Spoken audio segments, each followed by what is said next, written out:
In 1903, Madame Curie won the Nobel Prize for her pioneering work on radioactivity, which she mistakenly considered harmless to humans. We now know that her premature death from a rare blood disease was directly related to her exposure to radiation. Many diseases are on the rise, including Parkinson's, Alzheimer's, and some forms of cancer. Why? Well, many scientists believe we're under assault by another form of common pollution we may have underestimated. Invisible, odorless, silent, and potentially deadly. This form of pollution is everywhere. You can't escape it. Electromagnetic frequencies, EMFs, produced by most electrical devices, appliances, and the high-voltage power lines that surround us. Electromagnetic radiation, emitted by most wireless devices.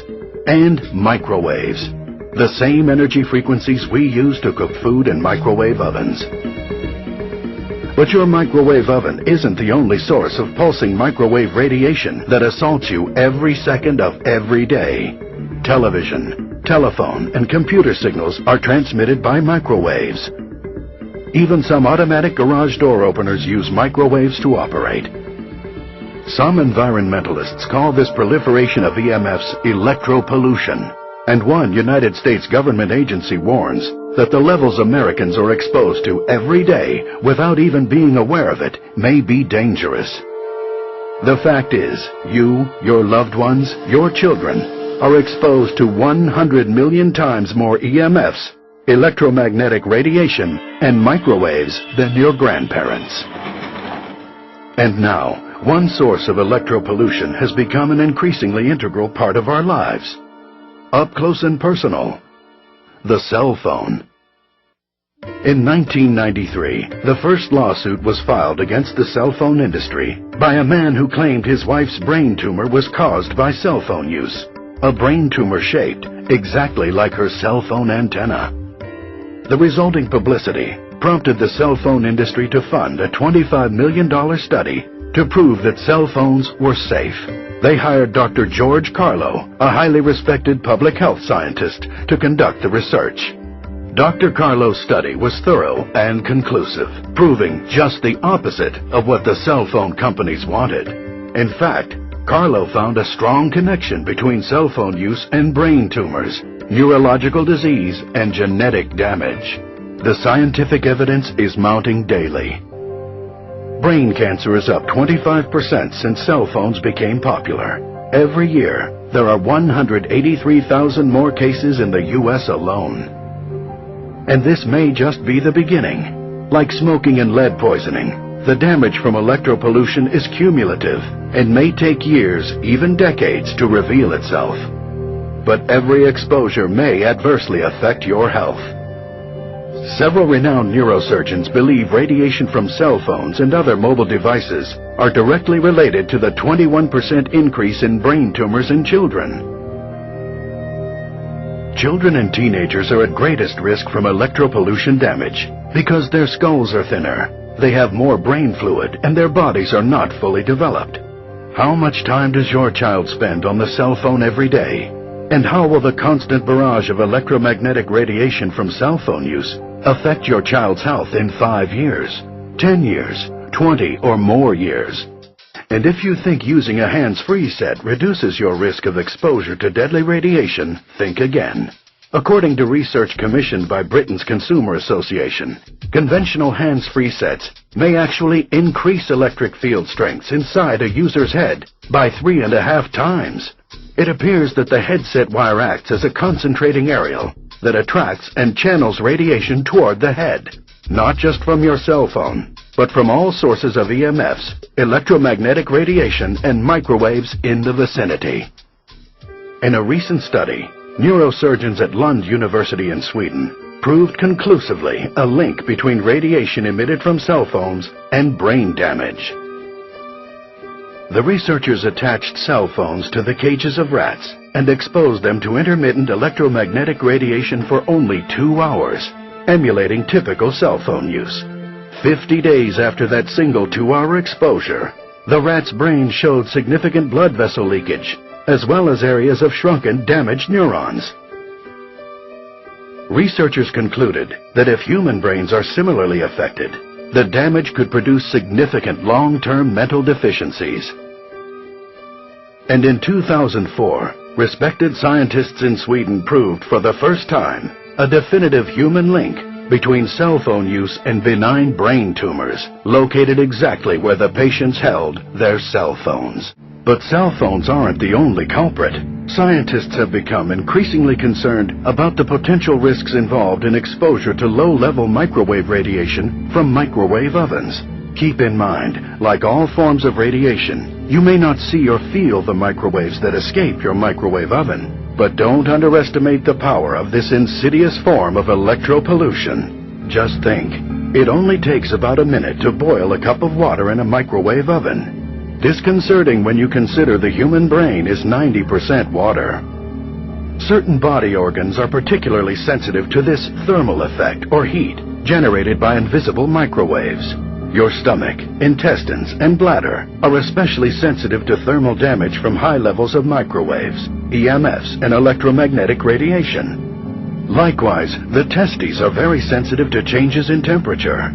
Exposure to high levels of microwave energy can alter or kill sperm, producing temporary sterility. According to one study, men who kept their cell phones in their pockets experienced a 35% reduction in sperm count. And there is no escaping this invisible menace. Electropollution is not limited to cell phones and microwave ovens.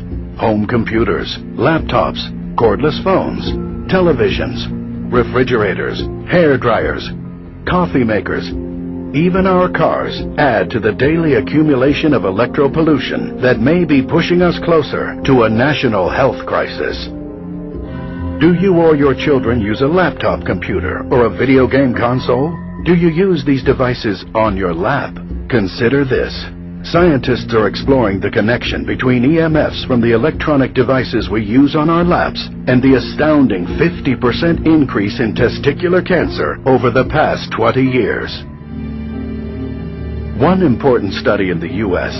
found a link between those who work in an environment with high EMF exposure and neurodegenerative disorders, such as Alzheimer's disease, Parkinson's disease, and Lou Gehrig's disease. But it's not just about diseases.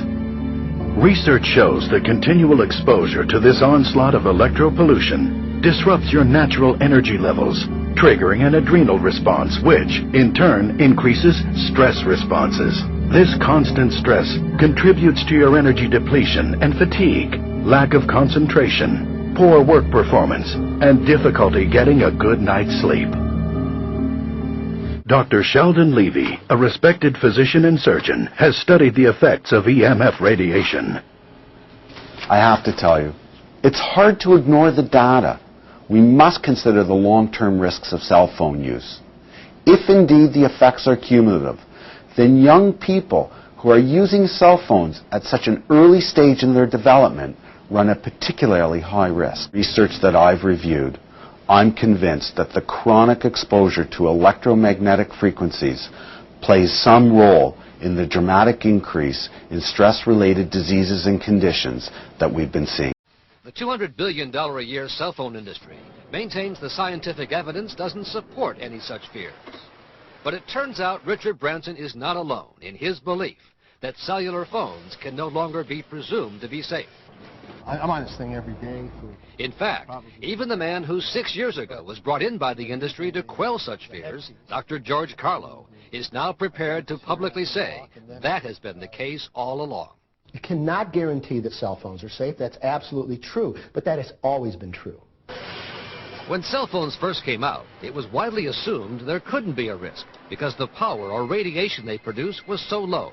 But now that assumption is very much being called into question by several new scientific studies, which, while still preliminary, are regarded by some scientists as quite troubling.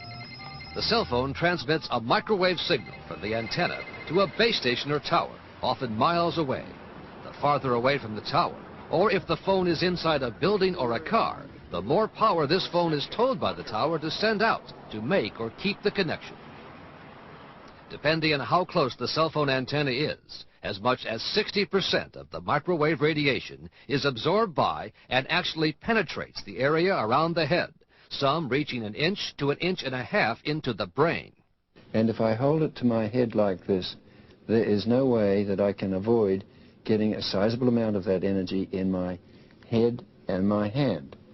Dr. Ross Eady at the University of California, Riverside is widely regarded as one of, if not the most respected scientist in the field, a man who has worked for industry and government for decades studying microwave radiation. This is the first generation that has put relatively high-powered transmitters against the head, day after day after day. Choosing his words carefully for this interview with 2020, Dr. Eady says the body of research, while still far from conclusive, raises the possibility of some very serious harm from extensive exposure to cell phones.